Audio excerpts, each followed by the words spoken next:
24 নং ওয়ার্ডে দোয়া ইফতার মাহফিলে আপনাদের কাছে কেমন লাগলো আসার পর আপনার? ভালোই লাগলো। এটা প্রত্যেক বছর যেখানে থাক আমাদের মামা আলহাজ মোশাররফ হোসেন খোকন মামা সে না থাকলেও তার ছেলে দিয়ে হলো এটা তার এলাকাবাসীর জন্য সে করে।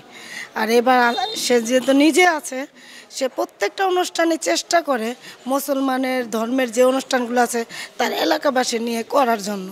এটা আমাদের কাছে ভাল লাগে। আমরা এসে খুবই খুশি হই যে মামা এটা আমাদের মনে রাখে, যে এলাকাবাসী তার কাছে সবার আগে।